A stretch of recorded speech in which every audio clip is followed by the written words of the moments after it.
on the path. For me, on my 21st day, in the 86-day journey, I had an experience where I was shot at point blank range. I literally felt a beam of energy come down through the top of my head, down through the soles of my feet, planting me. And I saw the bullet leave the chamber. I saw the light flash. I saw the smoke. And people talk about this where it goes in slow motion. He continued to fire. Our ability to work on us is imperative. And I think that this is one of the things that we don't talk enough about, particularly in the context of leadership. Like, your inner work should be a prerequisite before you put your hands on power. We wait till it gets dire. And, and so much of our societal conditioning teaches us to wait till it gets dire. It's whatever our version of rock bottom is before we make the changes that we often know we need to make. Outside looking in, you look great, but you're not feeling it. And I was hiding, quite frankly. Were you saying that you were hiding from your true self? I think I was hiding from my true self. I was hiding from both being honest about the relationship, great guy, but not the one. I was hiding in terms of the work, doing really good work, but not my work. I talk a lot about that in the book, but I just was coasting. It's about that, being willing to question and challenge what we've been told. We are in the midst of a great renegotiation.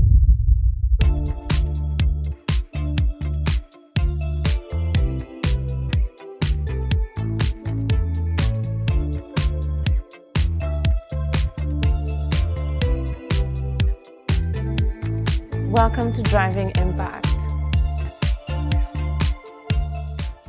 Hello, Driving Impact crew. I'm super excited about our next guest. Our next guest is an entrepreneurial soul coach with a 30-plus year career and everything that we call cultural innovator, social impact strategist, and creative change agent. Serendipity brought us together where we met, and for some reason, I really liked her energy, I liked her vibe, and then I discovered her book, which is called The Calling, and we'll talk about it. 3 fundamental shifts to stay true, get paid, and do good. Our guest, Rha Goddess, has coached hundreds of luminaries, some of these, and changemakers, some of these who ended up becoming like New York Times bestsellers, as well as Times Top 100, has impacted millions of lives across the world. So I'm excited to welcome you to Rha Goddess. Welcome to Driving Impact. Thank you so much, Kathleen. It's my honor and my privilege to be here. When I met you, for some reason, somehow, I didn't even know that you published 2 books. I mean, one is an Audible coaching program and one is a book, a physical book that we have here today. And I just felt energized by every single word that you were saying. Thank you. I want to start at the beginning. Okay. I want to understand, what is the origin story of your name, Rha Goddess? Yeah. Where is it coming from? So in order to embody my name, I went through an 86-day cleansing, fasting, vision quest with an incredible woman by the name of Queen Afua. And it was interesting for me because it was at a point in my life where I knew I needed to shake it up. When you looked at sort of what was happening in my life on paper, everything looked amazing, but I was restless. I could feel that there was more that wanted to happen through me. And I think a lot of people, Kathleen, go through that. You know what I mean? Where we're in a great job, making great money. Yeah. We're dating a great person. Yeah. You feel like you're making it. You know what I'm saying? And on the outside looking in, you look great. But you're not feeling it. And I was hiding, quite frankly. And were you saying that you were hiding from your true self? I think I was hiding from my true self. I was hiding from both being honest about the relationship, great guy, but not the one. Yeah. I was hiding in terms of the work, doing really good work, but not my work. Yeah. And I talk a lot about that in the book, but I just was, coasting. But there was something in me, it was at a time when I was coming into my 30s, my early 30s. And a lot of people know, we talk about 33 being the Jesus year. But I just could feel that there was something that wanted to move through me, and I was running and sort of hiding from it and avoiding it. And I remembered having this interaction. Queen Afua, funny story, Queen Afua and I had the same vocal coach. And we were living in Brooklyn at the time, and we would pass one another on the stairs because she would be going to her vocal lesson after mine, and we would always hug and kiss, and I'd known her forever, and knew her son because he was very active in both of their sons, very active in the creative community. And one day I just really knew, like, I just need to work with you. And the beginning of the journey, the name came. And the name Rha Goddess came to you. It came to me. How and when? I was in a meditation, I was in a vision, and the name dropped in. And literally Spirit said, this is what you are to be called. And so I sort of like questioned it and wanted to understand the genesis of the name. Yeah. And in the Kemetic lineage and language, it's pronounced Ra'at Intert, and it means light supreme. Bringer of the light. So Rha Goddess means light supreme. Light supreme, bringer of the light. And then you talked about Kemetic language. What is that? Yeah. So Queen Afua's work is in the ancient Kemetic tradition. The ancient Kemetic tradition is the Nile-Nubian region of Africa. So what we know is Egypt, and what we think about is that the Nile River region. And, the history of the people from that region was that they were herbivores. They were vegetarians. They had a very sacred relationship with the land. And it was about dignity, and it was about, when we think about the history of sort of coming from a lineage of very regal people, very royal, very majestic people, very value-centered. And so for me, doing the work in connection with that lineage felt very aligned with my spirit. And I happen to practice and work in a number of ancient African traditions. And I think that's, part of our power, I think, is our ability to tap into all of the layers and aspects of our identity. And, I know we're going to get here, but when, I talk about working with leaders, whatever their cultural lineage is, I think sometimes there's a lot of temptation to leave that at the door. Yeah, to be able to look good or to fit in for some people is a corporate world. So I want to go back into Queen Afua. Yeah. How did you first, who is she and how did you get to meet her? She is an amazing healer and teacher. And, it's interesting in that we're now in a time in the health and wellness world where we understand the value of green. And green vegetables, leafy vegetables, right, exactly. This is the conversation of sustainability, clean energy, all of the things that we now sort of are looking at or thinking that they're part of sort of our modern world and part of our modern evolution. The truth of the matter is these date back thousands and thousands of years. These come from cultural lineages from all over the globe, where people practiced recycling and people practiced working with clean water. And you know what I'm saying? Reusing water. Reusing. All of these things are really ancient practices, indigenous to various regions throughout the world. So you're talking about thousands of years ago. About thousands of years. And so Queen is a green pioneer. And when I say green, I'm talking about your leafy veggies. I'm talking about your green juice. I'm talking about your alkaline lifestyle. And, one of the stories I tell a lot about Queen is, 40 years ago, she was in the hood of the hood, that the tough inner city, giving addicts green juice and, and blessing them and sending them love and, dropping, what she calls breath of springs, which is purified peppermint oil on their tongues and telling them to breathe and, to clean up their respiratory systems. And, she just was magical. And certainly for people who would watch her move through the world, they would have this sort of out-of-body experience because, Queen would be walking down the street in Bed-Stuy, Brooklyn, and, and she's got her crown on and she's rocking her white and her folded, African sari. And we loved her, the women. She, just in her presence and her being, she would call you to another level in yourself, this idea of taking your seat as a queen. And so for me, we are now going on 30 years that I've had the privilege So you met her being 30 in years ago. relationship with this woman. Yeah, I mean, probably 35 years ago, but really like studying and working, probably going on, like I said, 30 years. And so it was so fitting that she held the foundation. Like, I believe my spiritual name was coming. My calling was coming. My purpose was coming. I was running from it. Like a lot of people. That is just the truth. Right? I was running from it. You make sure that you're very busy. And Spirit cornered me through Queen, you know, in many, many ways. And the interaction that we had in the stairwell of that brownstone, you know, in that time, it opened the door for me to start to say yes to what wanted to move through me. And so I go into this 86-day cleansing fast. And I just want to pause for a second. Yeah. Did you fast for 86 days? Yeah, and a cleansing fast. So it's not like totally no food, but what you're eating is designed to cause you to purge. Okay. And so a lot of green, a lot of water, a lot of liquids, a lot of cold pressed juices. And what are you purging? Everything, you all. I mean, you know, Queen, when we first sat down, I love sort of sharing this story. We first sat down, she's like, we're going to get that birthday cake you ate when you were 4. Oh, no. Okay, that's kind of purging. Right? Like, we go all the way in because, you know, we don't realize that we carry around, woo, okay, here we go, Kathleen. We carry around a lot of things, you all. Mental, spiritual, emotional, physical, toxic, waste, old energies, old conversations, old emotions, stuck trauma. All of that's in here. And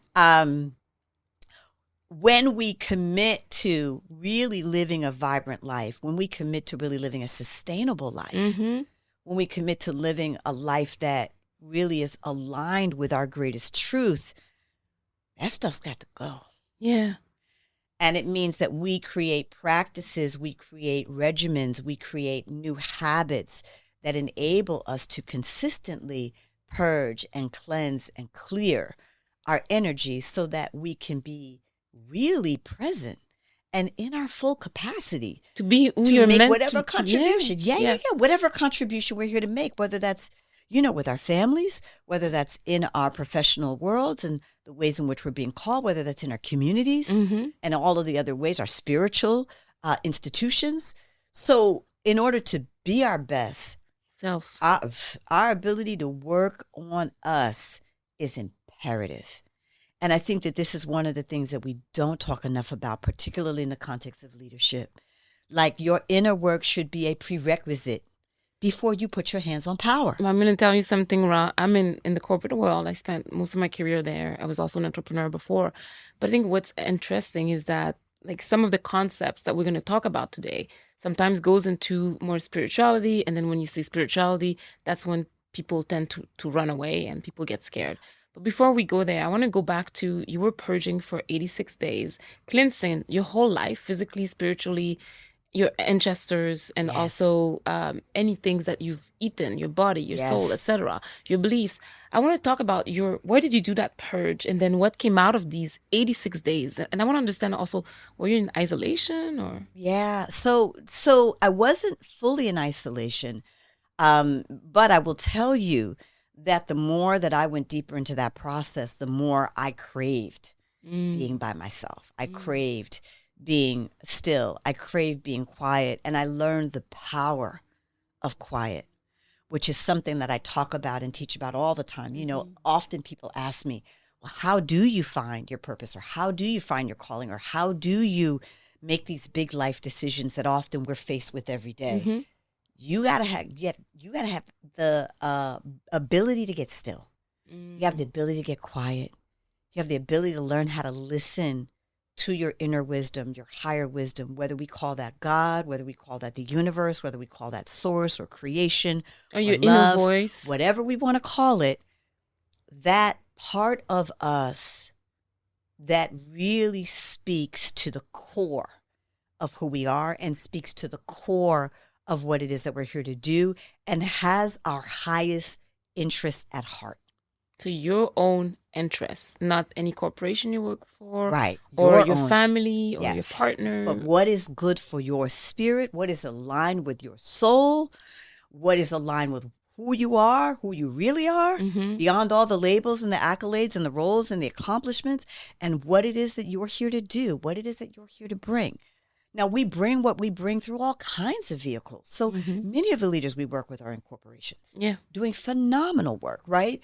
As well as many entrepreneurs who are at the front lines of movements for social impact and social change, right? Or who are building fabulous businesses that are transforming the lives of people every day through their products and services. So the vehicles and the conduits through which we serve are of multitude. Mm-hmm.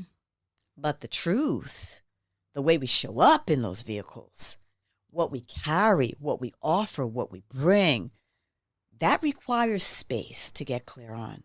And that's why you're talking about, like, you have to be still. And when you talk about being still and quiet, you mean it's the opposite of being busy. Yes. Because everybody's busy, everybody's running right and left. So you went into that 86 days I went cleanse. into that. And how did you come out of it?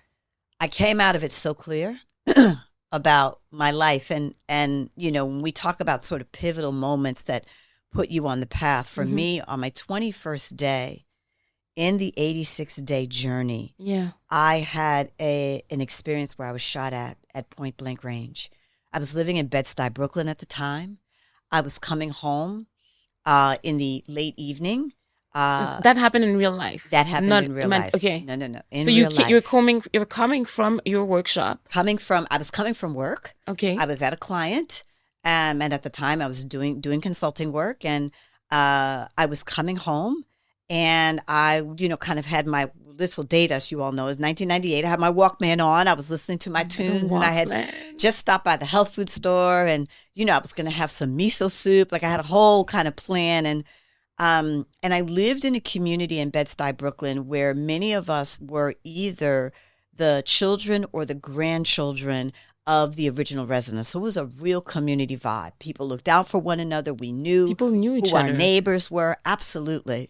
And so this guy pulls up on the bike and he asks me, like, where's the Johnsons? And I'm kind of going, Johnsons? I'm looking up sort of in my mental Rolodex, like, I don't know. And then when I look down, he's pointing a gun.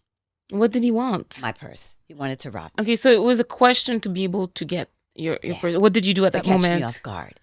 And so, he said, basically, come here. And I literally felt a beam of energy come down through the top of my head, down through the soles of my feet, planting me in place. And I literally felt almost like a shield come down. I'm getting chills when you're telling that story. Something absolutely embodied me. An energy and a spirit embodied me. And I looked at him and I said, brother, I don't have anything for you. Wow. So you didn't follow his orders because he wanted you to come here next to him and he wanted your purse, and then you stayed still. I stayed still. And I really want to say this, had no choice. Like, whatever it was that took over my physical being would not allow me to move towards him. And he said, I said, come here. And literally opened my mouth again to say, brother, I don't have anything for. And I couldn't even get the second time out of my mouth before he fired. So he shot you? Shot. Where? I saw the bullet leave the chamber. Yeah. I saw the light flash. I saw the smoke. And literally, and people talk about this where it goes in slow motion. Yeah. Truly, everything slowed down. I saw the bullet leave the chamber, but I, to this day, cannot tell you where the bullet went. And, he continued to fire until the gun jammed. But he and I both are like looking down at me and looking up at one another because we both know what was happening. How far were you from him? Probably about 10 feet. 10 feet, and then he was shooting at gunpoint and it didn't hit you? Point blank range. That's incredible. And so... And nobody found the bullets anywhere? Nobody found the bullets. And what I say to this day is, I don't know where the bullets went, but the message was not lost on me. The message was not lost on me. I can't believe it. It's like, where was it a real gun? Did it have real bullets? It was a real gun. Everything about that gun looked real to me. Everything about that experience felt real to me. And it was interesting because he finally gave up and jumped on his bike and kind of threw a thread over his shoulder and pedaled down the street. And I stood there and literally, after a few moments, I felt that shield, that energy move up and then up and out of my body. And of course, that's when I freaked out and went crazy. And like, what's going on? Did it really happen? And it was a white light that you said, like a protective shield. It was energetically, it felt like light, but it was just a shield that came down and a sort of a rod of energy is the way I would describe it, that bolted me in place. The messages began coming after that, right? Now, the messages truthfully had been coming beforehand, right? Mm-hmm. Like, this is not what you're supposed to be doing. Anybody recognize that? You're not supposed to be at that job. Anybody recognize that? This relationship is not the relationship for you. We hear these things. These are a lot of downloads, right? There's a lot of truths. Like the voice of wisdom speaks to every single one of us all of the time. Well, we just shut it down. There you go. We shut it down because we have good reasons not to do it. Before we go there, so the guy who shot you, what was his reaction? He was as shocked as I was. I mean, like I said, we both knew what was going on. Did he say anything? He just was like, he just kept firing. Like he was just very committed. Like firing you just very committed to achieving his outcome. Yeah. And at some point he got frustrated because, the gun jammed and he's banging the gun and he's still trying to accomplish what he's trying to accomplish. Mm-hmm. And then at some point he jumps on the bike, frustrated and angry, and he ran away. Off. But he was shocked because both of you were shocked. Absolutely. So this is major, right? I'm still having chills, and so we understand where you're coming from. We understand that was a chrysalis moment. That's a moment of transformation. No question. It's kind of like the world or the spirit is trying to tell you, like, or your intuition, however you want to call it, it's telling you that you're not on the right path. I will protect you from whatever path. Yeah. But I want you to have this awakening. Yeah. And, I think it's, for me, when I share this story, it's important in the sense of sometimes, Kathleen, we have this belief that spirit is soft and it's woo-woo and it's, it's wussy stuff. Yeah. And, and I feel all the time that the universe is gangster. And I think the messages come to us in lots of different ways. I say we get a light tap on the shoulder and we get a little bit of a shove. You know what I mean? And then you get a shake up. And then you get a shake up and then you get a kick in the you-know-what. Yeah. And I think part of why I believe I'm here is to help people move before it gets that bad. Right, yeah, because when it gets back, threatening illness, before it, what it is the divorce, before it is the children who don't speak to you anymore. You know what I mean? Yeah, you lose a job or you get fired, or we wait till it gets dire. Yeah, and and so much of our societal conditioning teaches us to wait till it gets dire. It's whatever our version of rock bottom is before we make the changes that we often know we need to make. And also because human beings are wired to status quo, right? Because it feels comfortable, safe, right? And then if you venture out of it, there's more fear of losing something than gaining something. 100%. So most of us just stay where we are. We keep doing what we're doing. And the unfortunate thing about that is, for many of us, the comfort zone is painful. So we have learned to adapt to the pain, or we've learned to adapt to the disillusionment, or the apathy, or the disappointment, or the resignation.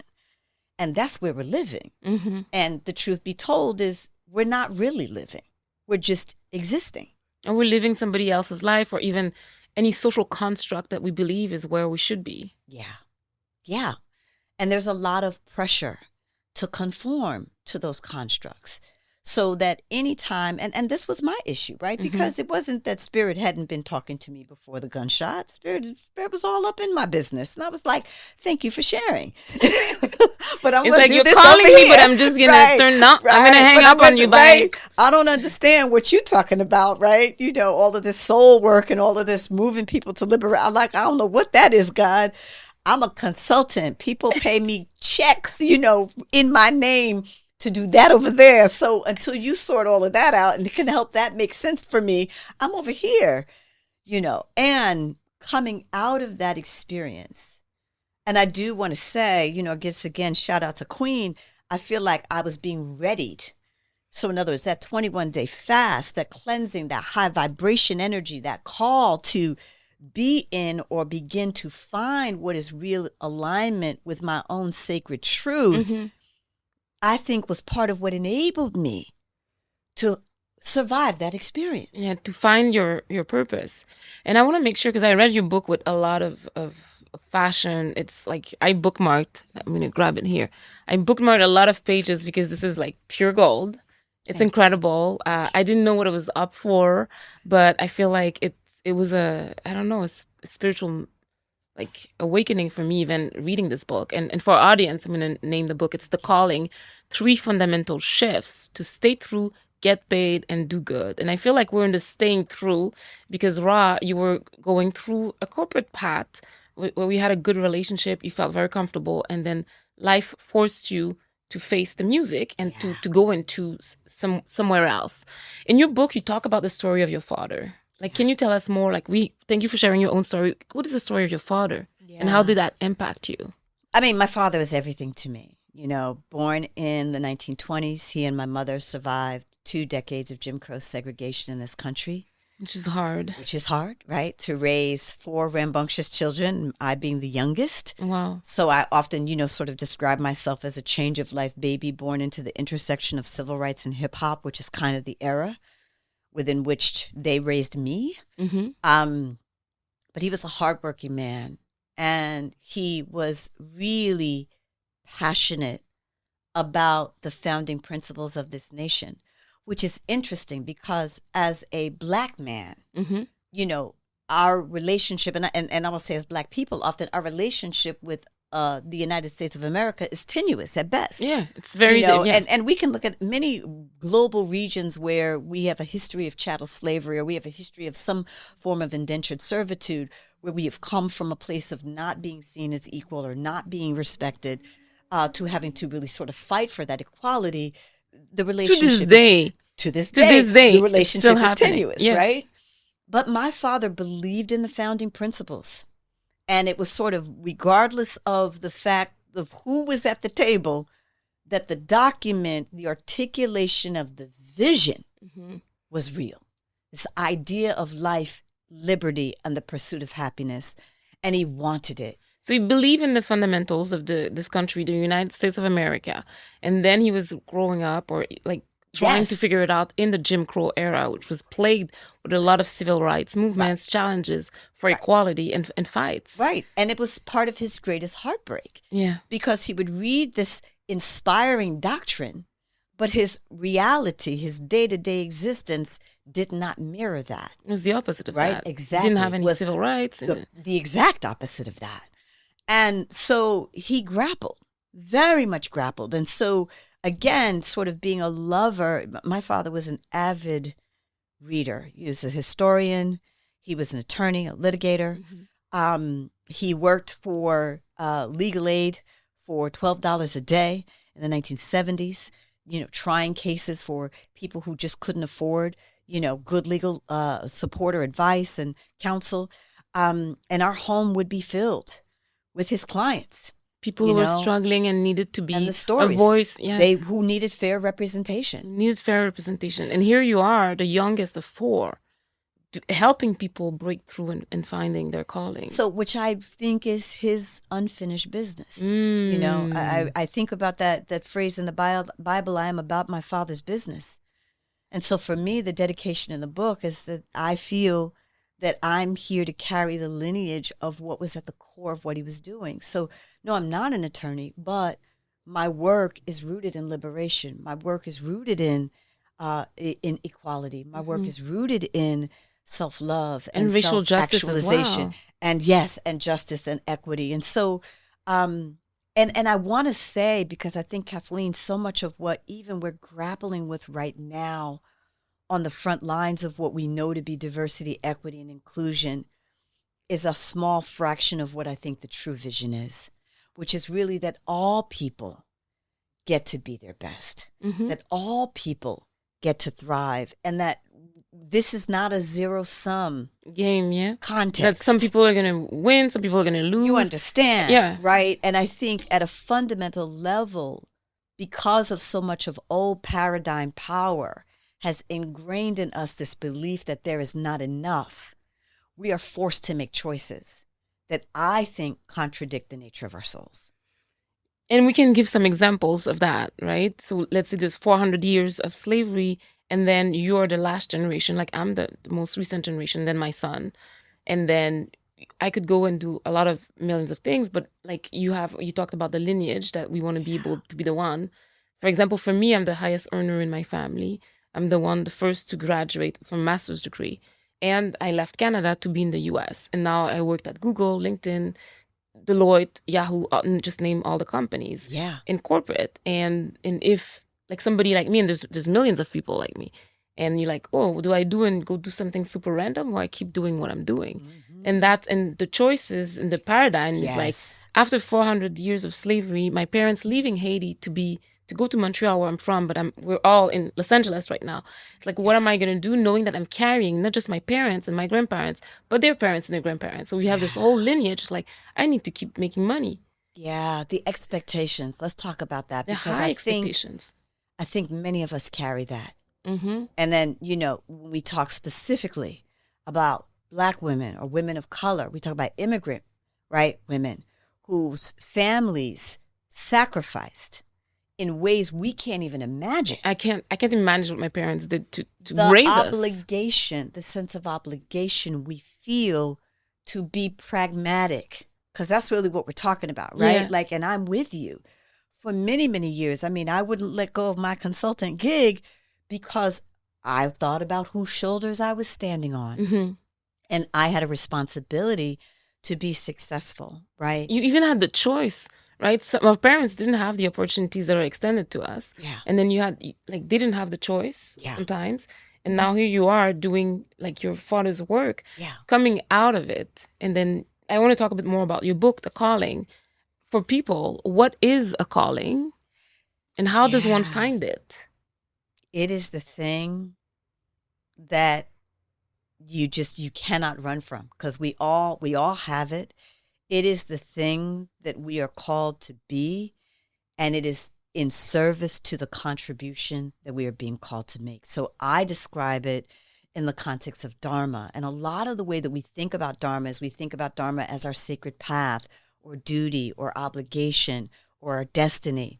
But what is also in there is the true essence of who we are. Dr. Wayne Dyer calls it your I am essence, right? Mm-hmm. God rest his soul. Your I am essence, your I amness. That part of you that transcends any label or accomplishment or thing you've done. It's what you come in with.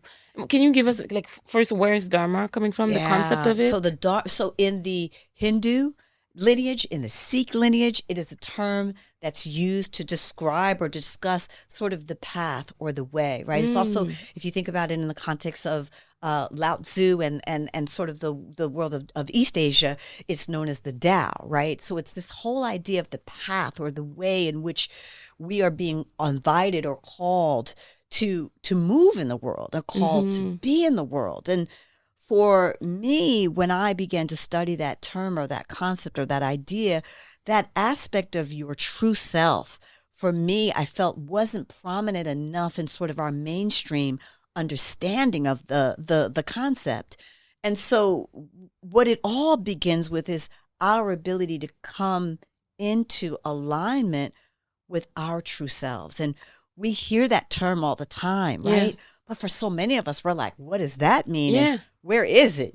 My joke is like, I'm looking in my hamper, I'm looking in my sock drawer, I'm looking at, you're not going to find it there. I can't find it, right? So your book is called The Calling. So when we think about calling, we think about something that's spiritual. Yes. And then you just told us that the calling is a purpose, but also it's related to Dharma. It's related to like yourself. Your life It's path. Your soul. Yep. It's your soul's calling. Okay, so it's happening inside of you. It's the deepest longing of your soul.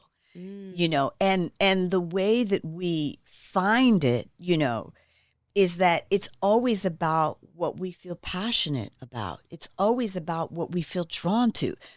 My joke is that there are 360 degrees of inspiration. If you ever want to know what you care about, don't only look at what inspires you, look at what pisses you off.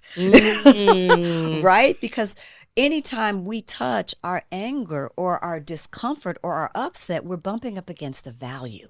And something that we value. And so our work or our opportunity in being able to understand the nature of our calling is to look at those things that most deeply inspire us as well as to look at those things that most deeply trouble us. So let's give a real example. Let's say if I'm very I hate negative people. Mm-hmm. I can't. Yeah. So what does it mean about my values? Yeah. What does it mean about your values?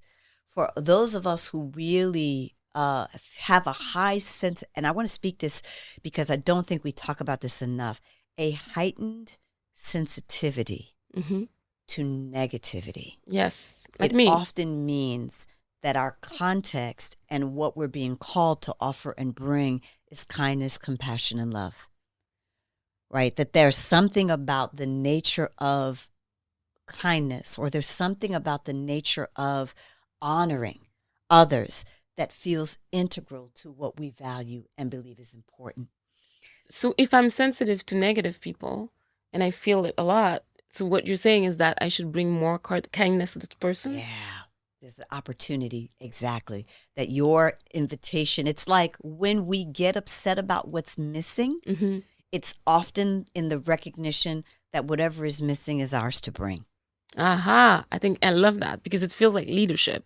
100%. If you see problems to solve, you should volunteer, because some people don't see it. Right. You should volunteer to solve these problems.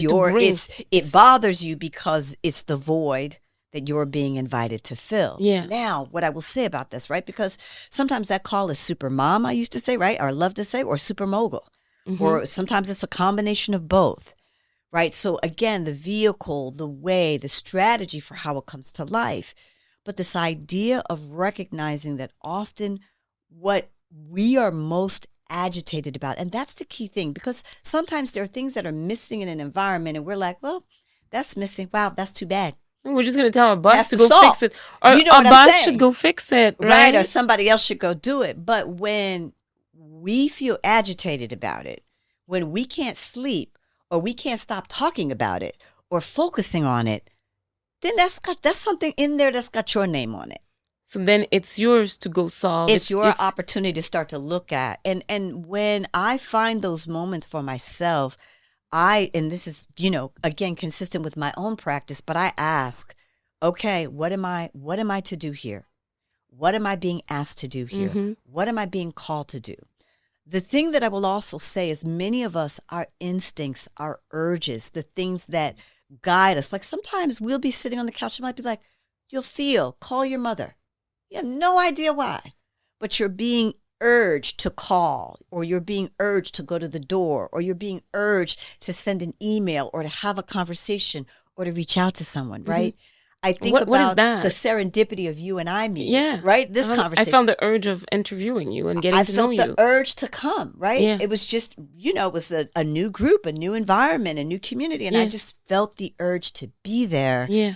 And the minute I met you, I was like, oh, got that. Okay. We were meant to meet. You know what I mean? And you will find that synchronicity, that serendipity, that alignment happens more and more and more when we're paying attention, when we're following the guidance, when we're listening. And just for our audience who doesn't know where we met, so we met at my house because I hosted a Wonder Woman dinner, which is these amazing dinners created by Yao Huang. Yes, shout out Yao and Wonder Woman in the Hatchery. Yeah, so I welcomed everybody. I opened the doors of my patio, and then everybody had lunch under the trees with flowers. And that's when I met you, and everybody was invited to present themselves and things that was not on our, that Google didn't know about us. And for me, you were so welcoming. You were so loving. You were so open. You all know sometimes we can come to events or gatherings and you want to feel that sense of welcome, but that's not always the vibe. No, it's not always real the vibe. Talk. That's not always the vibe. And for me, the vibe was love from the beginning. Like the minute I looked in your face and your eyes and your smile, I was like, oh, this is family. Oh, this is home. Thank you. I just loved it, and I want to keep hosting these events, and I'm just so happy that we met. Me too. And I'm super excited that I discovered your books and the calling particularly. How do you help people? Yeah. Because you have a technology in your book. Yeah. How do you help people find their purpose? So this sort of stay true, get paid, do good blueprint is really, what my commitment was to the book was to really create a blueprint. Like if you don't ever talk to me, you have a step-by-step-by-step guide for how to get there, right? And so obviously it begins with the stay true, which is so much of what we've been talking about. But it's also hard. Yeah. How do you stay true? Well, like whichever yeah. countries you're coming from. Yeah. How do you... It's about that, being willing to question and challenge what we've been told. There are things that we've been taught that absolutely enliven and empower us, that shape and inform us and give us what we need to thrive.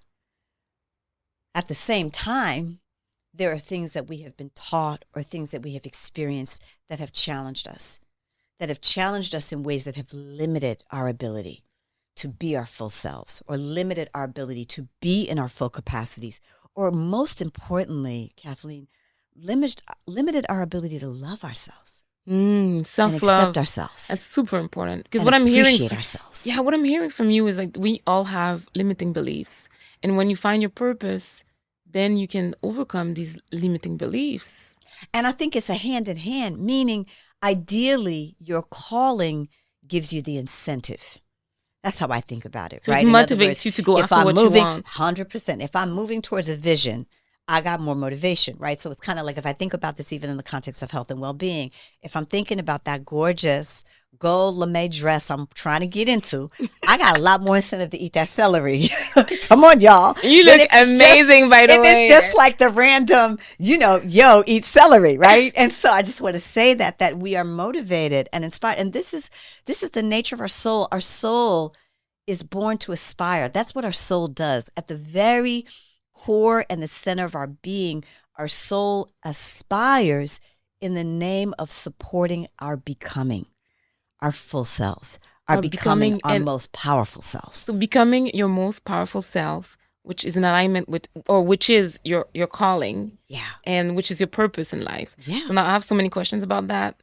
So because you have stay true, get paid and do good. And these three are supposed to work together. Yes. So let's talk about it. So the stay true journey, this is the beginning, right? Which is sort of the finding, honoring, and embracing your authentic self and learning how to start to love your authentic self, right? That's the stay true journey. I describe that as moving from victim to vision. And the idea there, when I say victim, is more about being at the mercy of our circumstances, living by default, living in reaction to everybody else's expectations, or living in reaction to what we think is against us, right? Being oppositional in our purpose in terms of how we move, right? And so when we come out of the place of victim and we move to a place of vision, what we begin to understand is that we are the co-architects of our destiny. You're the creator of your destiny. You see what I'm saying? And it's a co-creative journey, meaning the universe, source, however we want to describe it, divine providence, the energy has a role to play in collaboration with us. But they're taking orders like a waiter at a restaurant from us. When we say, I want to achieve this, I want to accomplish this, I want to move from this, what we have to discern in the context of stay true is that aspiration coming from what we think everybody else thinks we should want? Or is it truly a longing of our soul? But how does one do that? How does one? Because it's on paper. On paper, in your book, it sounds amazing. I'm going to tell you how you know. Yeah, you have all the steps. It haunts you. It will not turn you loose. I remember seeing a beautiful interview with Lin-Manuel Miranda, who is the creator of Hamilton. And he talked about the fact that for 7 years, and he just did this. He said, for 7 years, this was Hamilton in my ear, on my shoulder. You need to create it. It needs to come through. It wants to happen. It wants to happen through you. And he kept being distracted, doing other things, creating other things. He was teaching at the time. And, finally he surrendered and said, okay, I'm going to do this, and it began with this first kind of monologue rhyme that he did at the social innovation event at the White House when the Obamas were, newly inaugurated into the White House. They threw this big event, and Lin Miranda took an excerpt of Hamilton, and that was the beginning for him of being able to put that seed out into the water. So he listened to his calling. It was a gentle tap on the shoulder. It was not like and a life point. I'm sure over the course of 7 years, and we'll have to ask him one day, you and I, but over the course of 7 years, I'm sure that tap got stronger and stronger and stronger to a point potentially where he couldn't sleep, he couldn't eat, he couldn't think about anything else. Wow. Now, the thing that I want to say about this is that I believe we all have some semblance of that, but we've become really adept at pushing it down and moving it aside. Because after all, we have to be practical. I can resonate. Pragmatic. After all, we got mouths to feed, right? We've got we shelter. Gotta pay the bills. You see what I'm saying, right? So we have all of the justification to explain why we are not listening to what's nudging us. But the most important thing that I want all your listeners to know, and anybody who has the great fortune to pick up the book, if that's where you're being guided or called, is that whatever assumption we have about what we have to trade to answer is the place where I'm going to work. Because that's the lie. That's the lie, that what you have to sacrifice is so painful, right, that you won't be able to take care of yourself. Is why the get paid is a section in the book, right? Because the book was really written in response to the 3 biggest questions I would get in terms of what would stand in the way of people answering their purpose or answering a calling, right? One was, so who am I? Who do I think I am to deserve this life? Who do I think I am to be this person that I'm being called to be? Who do I think I am to do this podcast or take that stage or write that book, or you all know, right? Or take that role in that corporation or lead those people? All the time. This is all the fear and the doubt and the insecurity that often can hold us hostage, right? Second question always is, anytime we find something we're passionate about, there's a belief that we have to trade passion for money. It is a big belief. That, like either you got passion and you loving what you're doing and you're, making a difference in the world, or you're starving, or you making the big bucks, right? There is a dichotomy. Right? That there's no way. It's deeply ingrained in our culture. It's deeply ingrained in the zeitgeist. It's deeply ingrained in every single one of our belief systems that you have to trade. And that is the second place where I go to work, because I believe, especially given the level of innovation and evolution that is occurring and the speed at which innovation and evolution are occurring in our society right now. I mean, listen, think about it. 10 years ago, did we know what a blogger was? 10 years ago, did we know what 15? Okay, because I was blogging. I was blogging in French. 15 years ago, did we even know? But like there was never even a role called a blogger. And now you have people who are making massive contributions. Creators, you have blogs and podcasts, and you see what I'm saying. And well, we didn't know what an influencer was. Now we know the work of influencers is older than dust, right? In other words, we've always had people who have been here to inspire us.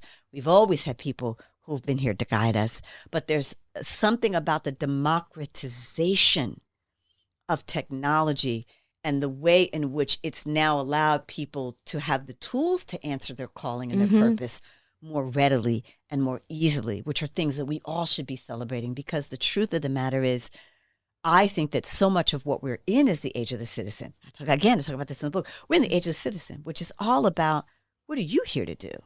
And how can we support and facilitate you in doing what you're here to do? Right? Because that's the way we get the world we want. I think it's super interesting because like a lot of people are afraid of this purpose or their calling or what they're here to do. You have an exercise that's called the belief inventory. Yes. The belief inventory. How do you help people via this workshop that seems powerful, which is the belief inventory? Yeah. So when we really want to take a visionary stance in the center of our lives, it begins with paying attention to what we believe.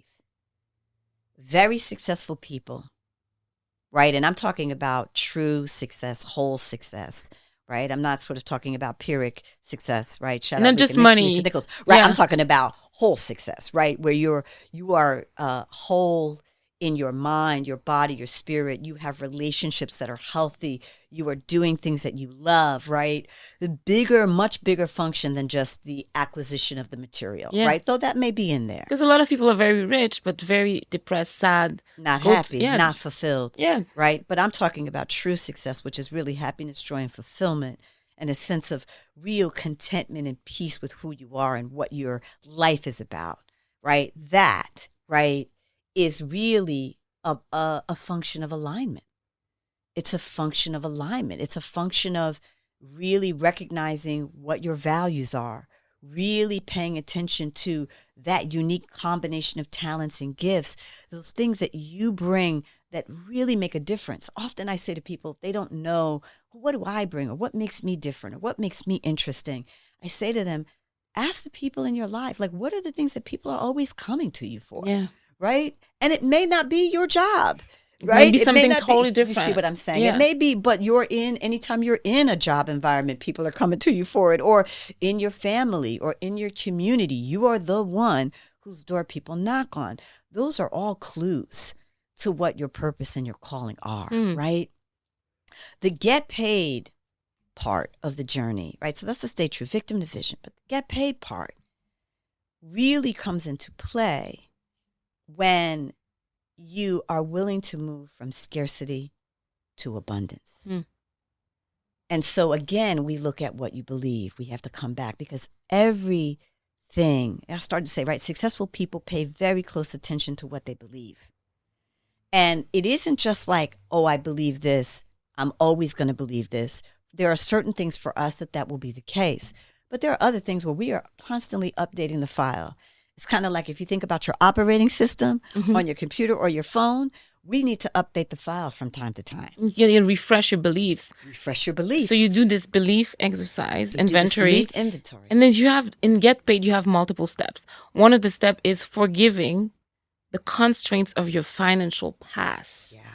Can you tell us more about where people are stuck? We carry a lot of shame around financial mistakes that we've made. And it's interesting in the sense of sometimes trauma or disappointment or tragedy can impact our finances because it impacts the way that we view ourselves. And the way that we view money as well. And the way that we view money as well, 100%. So any place where we have shame, any place where we have guilt, for some of us, that's stood in the way of us getting the knowledge and information we need. In other cases, it's influenced choices we've made to do things or not do things. For some of us, we've made big financial mistakes. So there's a lack of self-trust and a lack of self-belief. Often, in my experience, when I find people who are struggling with money, it's more about what they believe about themselves. Wow. Can you give us an example of like a person that you coach or like a summary, a fake person? Because we don't want to name names. So there's an example in the book where I talk about an incredible entrepreneur who had built a really successful business. And they were wanting to kind of go to another level of expansion and growth, and they were really being challenged. And what happened was that the business, which had been normally really thriving, was starting to actually go the other way.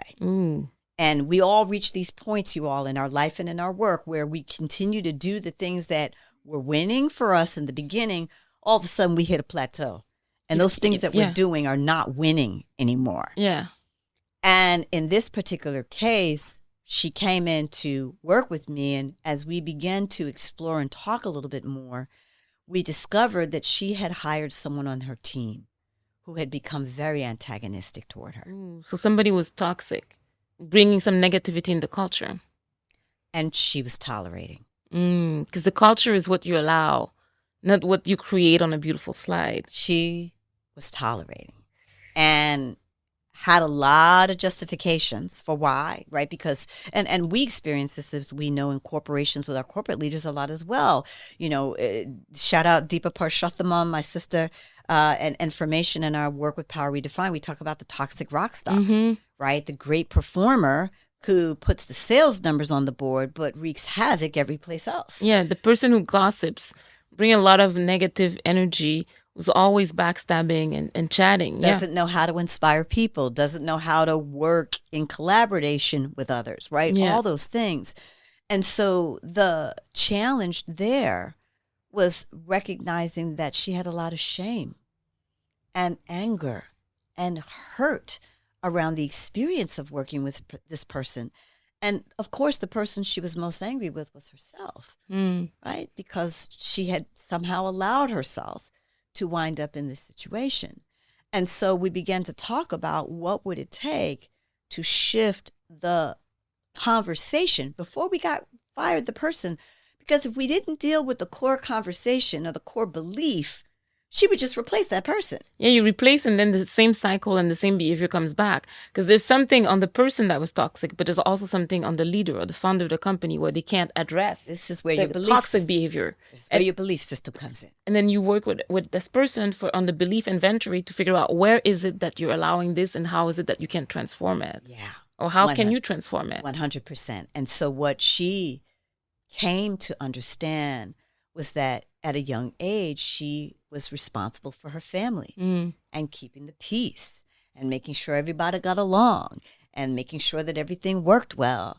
And she had been playing that role out in her company. And that if anybody was not happy or anybody was not sort of aligning, that it was her fault. So she put all the blame on herself. And so it wasn't until she could see that and even understand the origin of that story and where that narrative got created before she could actually access the ability to change it and create a new narrative and create a new story. Yeah, I think that's super important because in your book, thank you for sharing that. In your book, you talk about staying true, and we talked about how to stay true, look at your beliefs, and then getting paid and then doing good. I want to go into the getting paid because there's an inauthenticity, and we talked about it earlier because it's a bit of a trifecta, right? So like staying true, getting paid, doing good. How do you get paid while staying true?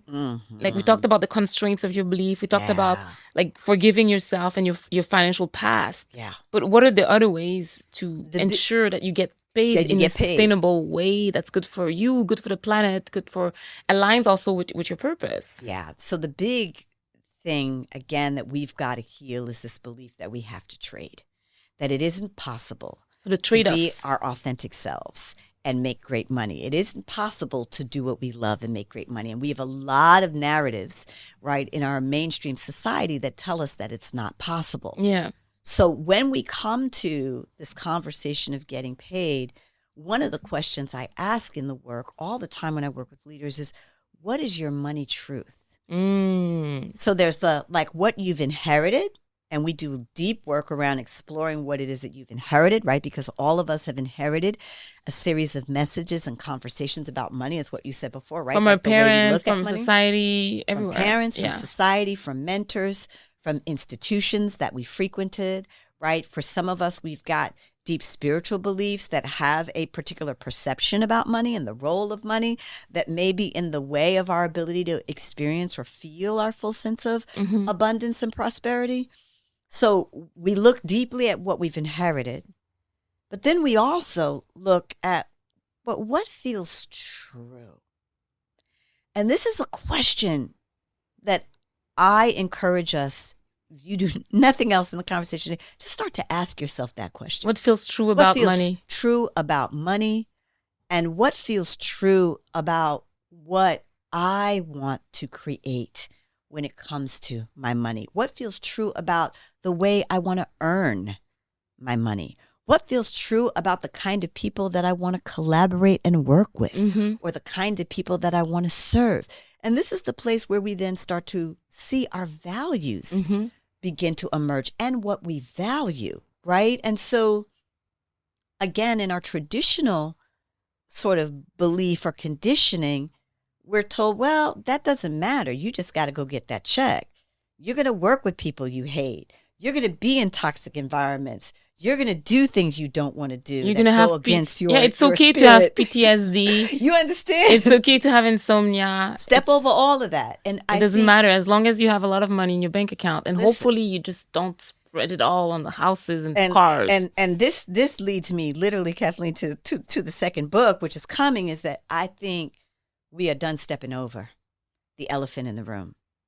I think we are done stepping over those things that at some point in our life become undigestible. So some toxic behaviors in terms of what we tolerate, right? Yeah. And our threshold of tolerance, right? And so in the work of getting paid, it is really about being willing to challenge those status quo beliefs that tell us that we can't. Now, here's the truth.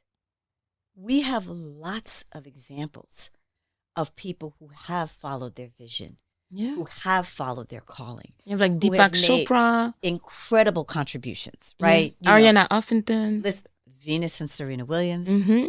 right? I mean, we can look in just about every field of endeavor, right? I think about Beyonce and the power of this Renaissance tour, right? Shout out to those of you who went to the tour, participated in the tour.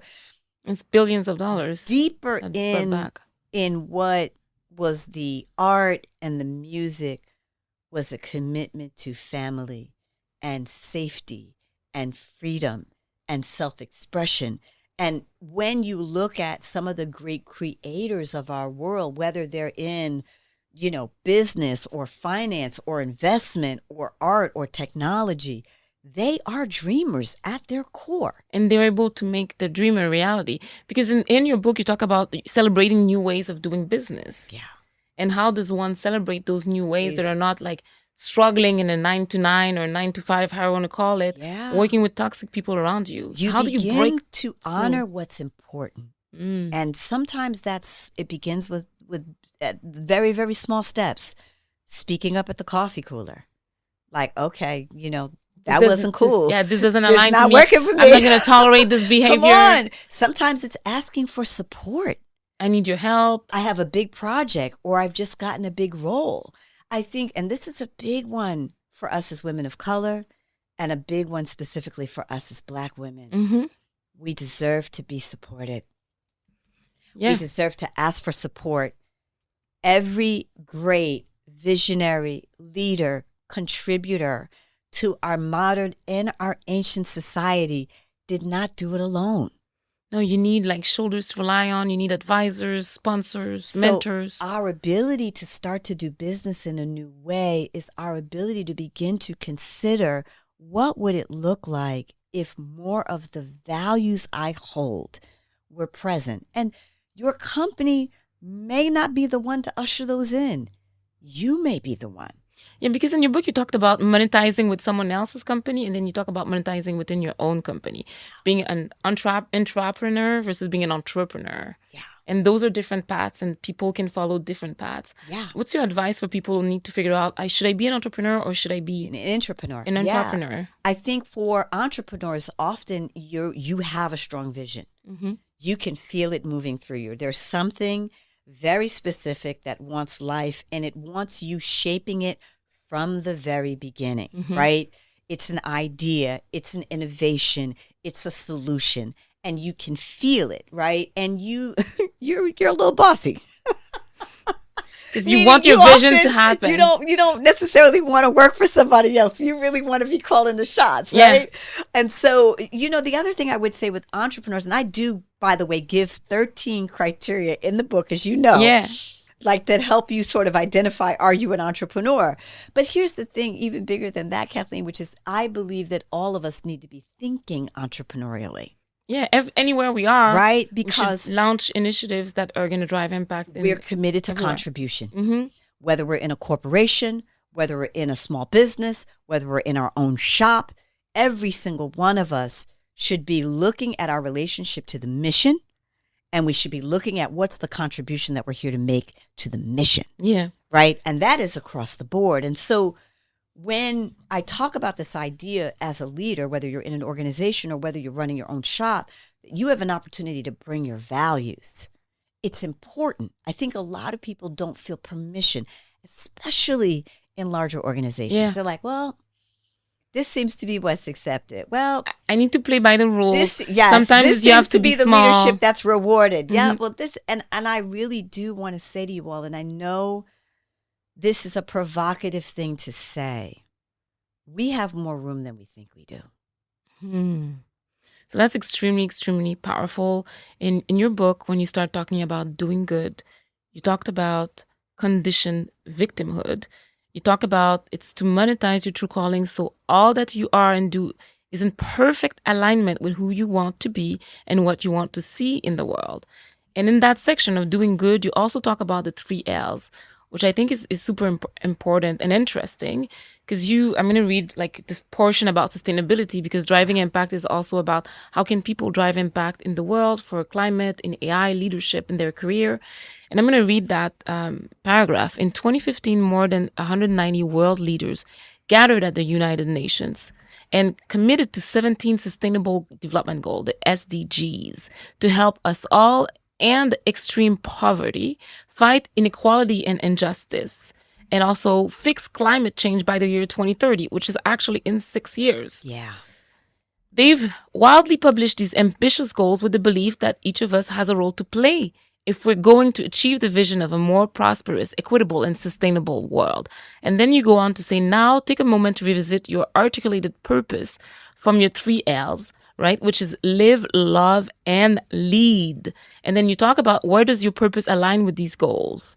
And you talk about the 17 objectives. Can you talk to us a little bit more about live, love, and lead, your framework to be able to do good and this is the new formula for success, right? That I put forth in the book. This is what I call the true paid good formula for success. And how you live is about your values and what you value. We've been talking a lot about values today. And every single one of us has a set of values that we're operating from. Whether we know it or not, whether we acknowledge it or not, whether we understand it or not, we do. And our opportunity is to start to consider, when I look at how I'm moving in the world, when I look at the things I'm saying yes to, when I look at the things I'm bringing my energy and my attention to what degree are my values in alignment, guiding the way? Come on, guiding the way, right? So how you live is really getting to the core of the principles and the convictions that actually guide the way you want to operate and show up. How you love is about your mission, right? Which is about your work in the world, which is about your call. What are you here to bring? What are those unique combinations of talents, gifts, and abilities that you have been given to share? Whether you've acquired them or cultivated them over time, or whether you just kind of came in with them, right? They were just yours to bring to this world. But this opportunity to really look at, am I working in alignment with my unique talents and gifts and abilities? In other words, am I bringing my unique talents and gifts and abilities to bear on whatever environment I'm working inside of? And if not, then that's a call to be able to find your purpose. Huge opportunity to sort of go, okay, I'm not in alignment, because this is a conversation of alignment. I'm not in alignment. No judgment, but just an acknowledgement of what you're noticing and observing. And with Move the Crowd, you're helping people go from conditioned victimhood to, also you talk in your book about becoming a contribution. Exactly. And being a conscious creator. And you talk about, you say you are creative, and that's a superpower. Tell us more about being creative as a superpower. Creative. So the lead part, this sort of connects to the third aspect of the live, love, lead. The lead part is what you are being called. I describe it as the passionate impulse that guides you towards the opportunities or challenges you most want to affect in the world. So for some of us, it's about bringing brand new innovations. For others of us, it's about solving entrenched issues. Whatever the case may be, often it's a combination of all of the above.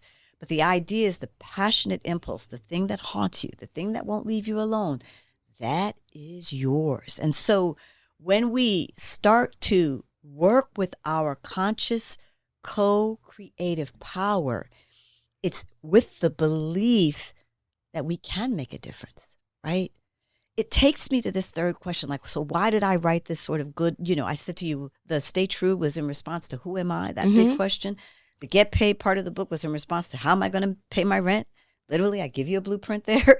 The do good part was, the question really at the heart of that was, can I really matter? And I think a lot of people are asking that question. Do I have impact? Do I matter? I really, and it's what we want more than anything. So contribution is a need. I want to say that again. Think about it. No matter whose presence you're in, what do people aspire and seek for most? An opportunity to be seen, an opportunity to be heard, an opportunity to make a difference. Most people thrive and strive for making a difference in the lives of other people. They want to see, even if it's just redesigning a room, you want to be able to know that when I walked into that room, it looked one way, and when I walked out of that room, it looked another way, right? So you're saying human beings are wired to want to make a difference and to be able to have impact in the world. And the doing good, you also talk about like doing good for our planet, creating a more sustainable way of living, working, playing, and conducting business. 100%. And your co-creative power is what drives that. So in other words, when we're willing to embrace the fact that we are creative, because we're creating all the time, right? Think about y'all, we speak things into existence, whether we want them or not. Oh man, here comes that person going to give me a parking ticket. Sure enough, here come the cop next to your car, right? And we don't realize that when we speak things with conviction, when we speak things with emotion, when we speak things with certainty, that there's an energetic vibration, right? This is where we talk about the law of vibration. Yeah. There is an what energetic is the law of vibration. And it's different from the law of attraction, or is it's the same. It's the same. It's okay. the same, right? We're speaking about the same thing. What we're really talking about is frequency. All of us, you know, this is a science lesson, right? All of us are particles. We are vibrating energetic fields of matter. Yeah, Joe Dispenza. Yeah, Joe Dispenza talks a lot about it. God bless you. Yes, God the bless vibration, Joe Dispenza, energy. right? Oprah talks about it as well. Yes, and we call it. You know, listen, we also have slang for it. It's your vibe. Oh yeah. You know, we'd be like, I don't like her vibe. I don't like her vibe. Right? That's the energy. That's the frequency that you're emitting. So we all emit. But so do the other things around us. We are in a field, a magnetizing or repelling field. And so what happens is when you pay attention to your energy, which is really your belief system, right? Like expressing itself. I'm going to say that again. It's your belief system expressing yourself. When you pay attention to your energy, what happens is that the vibration begins to rise. To elevate. Do you believe that there's people with high vibration and people with low vibration? I believe that we have access to the full spectrum. And I think some of us hang out in low vibe, and I think some of us hang out in high vibe, and then I think a lot of us vacillate between. Yeah, within the day, within minutes. Yeah, depending upon what's going on, the vibe can be funky, right? Yeah.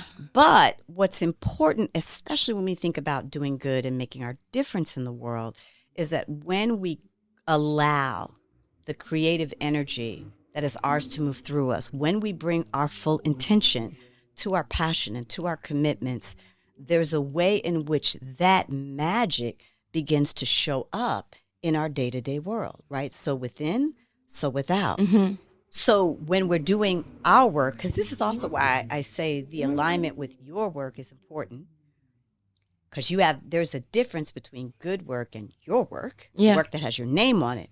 When you align with the work that has your name on it, your purpose, it's fire. And it can drive a lot of impact. And for our listeners are hoping to become change makers, or they're already change makers, but they want to drive more impact. What are your top 3 tips for people who want to drive impact in their career? 1, start to pay attention to where the fire is for you. Where are you passionate? El fuego. Yes, el fuego, right? And that's like, where are you inspired? Where are you excited, right? And there are things that you're naturally drawn to. And sometimes you have no idea why you're drawn to them, but you just are. Start to trust that more. Start to believe in that more. Also, notice where you're pissed off. Yeah. Notice where you're upset. Yeah. Notice where you're really ready to take it to the streets, literally and metaphorically, right? Begin to observe, and what is the issue or what is the challenge associated with that? Also, notice when you're engaging with people, where are you falling in love, right? For some of us, we're called to work with the little ones. Yeah. For others of us, we're called to work with women. For others of us, we're called to work with men. Whatever the call is, the nature of your call is in terms of who you're here to serve, start to pay attention to that. And then just begin to ask yourself, and you can do this, you all, on a micro scale.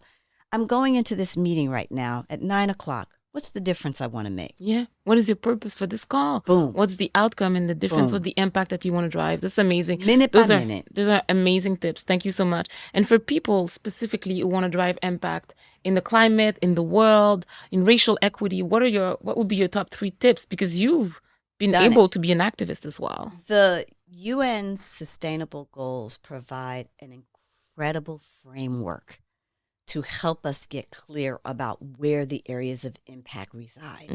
So it's in the book, you all. I give you the graphic. I give you the rundown.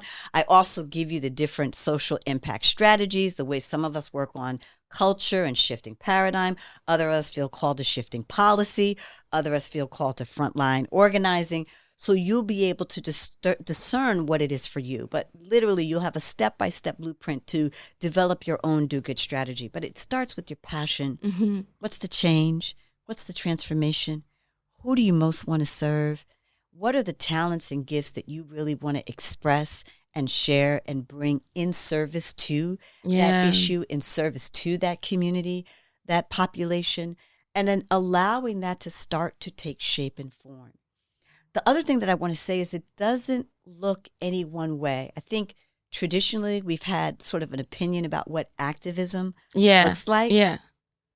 Because some people see it as like we have to march in the street, we have to like chain ourselves to some buildings or parade half naked. Right. And there are people for women's rights, for the climate action, for different reasons. There are people who never would embrace those titles. They do not see themselves those ways, but they are absolutely transforming their communities. I mean, I want you to think about like the grandmother, the auntie, that gets the whole neighborhood aligned around the community watch, or gets the whole neighborhood aligned around the community cleanup, right? Yeah. Every day, ordinary people making extraordinary commitments in the name of love to themselves and one another. So you have the power to drive impact, and it's super impressive. I want to hear more from you. What is next from you? Because you wrote The Calling. You also have an audio book, which is a coaching program around money. Yes, making money, making change. In 2020, during the pandemic, you created Information, which was for women of color. Yes. So what's next? So I am working on the second book, which is all about the reset on ambition.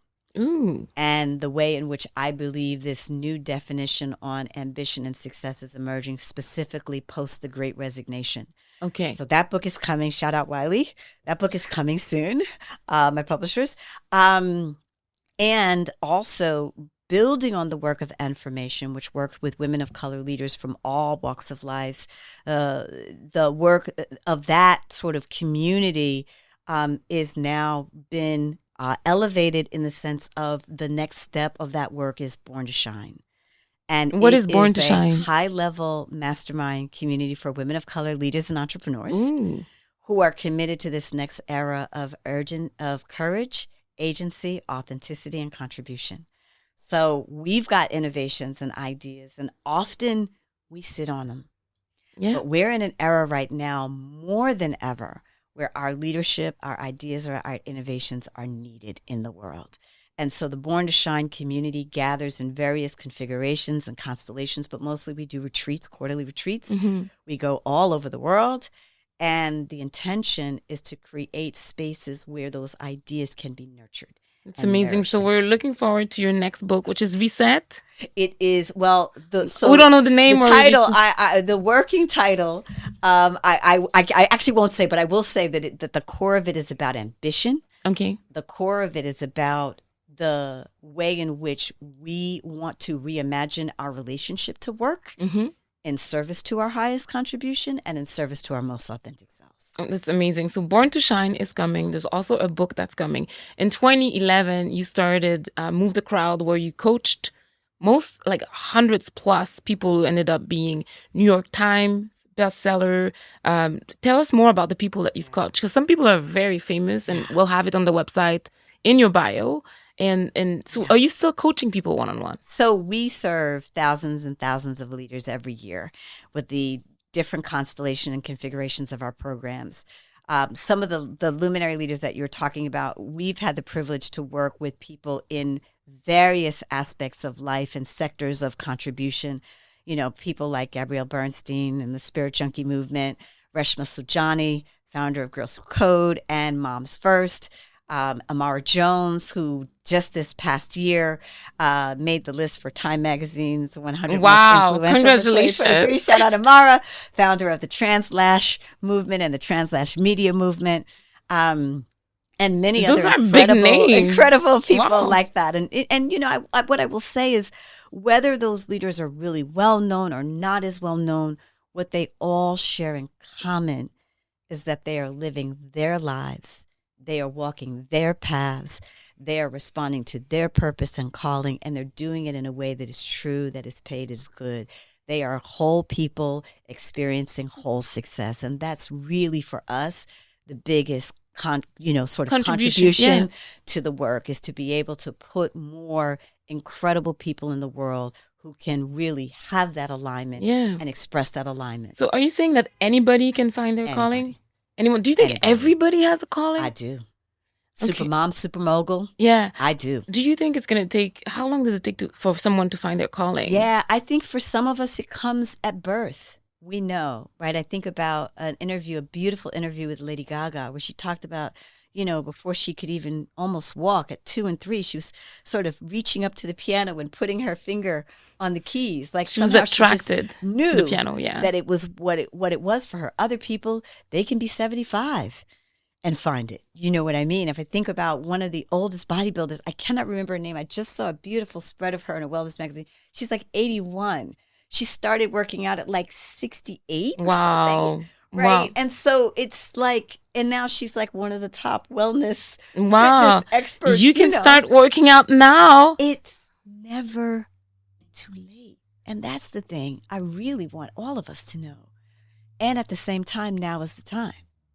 And now in your book, in your book, you talk about like this collective trauma. Are you saying that now is a time because we're coming from the pandemic? 2020 was hard. There was all the racial equity challenges, the death of George Floyd, Breonna Taylor, all those murders, and we have undergone an awakening. Yeah, and then COVID just forced us at home to figure ourselves out. Yeah, we are not the same people we were 3 years ago. So and that's the case in a normal cycle, but given what we've gone through has been unprecedented. Yeah, that was the word. You know what I mean? Mm-hmm. And we are not the same. And every single one of us, and this is, okay, so now I'm going to give the title because it just feels like it's there. Yeah. The Great Renegotiation. We are in the midst of a great renegotiation. This is the title of the second book. This is the work that's coming. But I believe that every single one of us is really starting to ask ourselves, what are we really here for? And what are we no longer willing to tolerate? So we're defining our non-negotiables and we're taking actions towards it because we're coming out of a massive collective trauma and we're not willing and we got new terms and conditions. Yeah. Sign here. We got new terms and conditions under which we are willing to play. And bang. We owe it to ourselves to find out what those terms and conditions are. We owe it to ourselves even more to begin to honor those terms and conditions, whether we're doing it in little ways or big ways. Like I said, it can begin at the water cooler. I love it.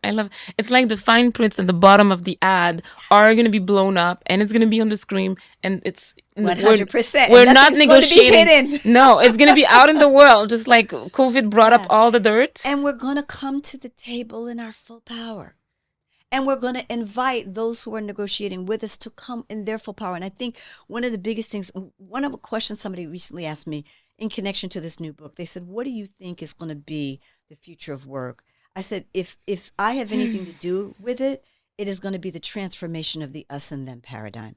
Ooh. And who's us? Who's them? Us as a worker? Us as the worker, them as the leader of the corporations. We don't talk enough about it, Kathleen, right? Because it's not, this is provocative to say. People say it's Gen Z's redefining the way that we but we're going to have the opportunity to dissolve the construct of the man. And we are now going to become partners in starting to look at what needs to happen with our institutions and our vehicles to really architect the new world. Wow. Right? And that's what I think wants to be born. Mm-hmm. And I don't think it's any mistake that we are seeing the entrenchment of violence in various corners of the world that we're starting to see right now, because I sort of feel like in many ways, as horrific as it is starting to lay the ground for something different, right? So there's a big shakeup. When do we go? Enough is enough. Yeah. And the lid just blows off and and the steam goes off. So thank you so much, Rha Goddess. We were with Rha Goddess at Driving Impact. I feel like it's been a privilege to engage. It's been a privilege to read your book. I'm so inspired. I'm excited about the second book. So when is it coming? It will be the spring of 2025. Okay, the Great Renegotiation. We're super excited. Thank you so much. And we'll have all the details about where to find you in your bio on our website. And I just feel very privileged and honored to have spent this hour with you. Oh, thank you, Kathleen. Thank you so much for your amazing work and all that you do. And clearly this is your calling, and I'm so privileged to have been a part of it. Thank you. Thank you. It's so funny because I've been thinking for 15 years, I need to launch a YouTube channel. I need to launch a podcast. Didn't do it, and I just decided to jump. So I'm excited. Yes. Thank you, Rha. Have a good one. Bye-bye, Driving Impact Collective.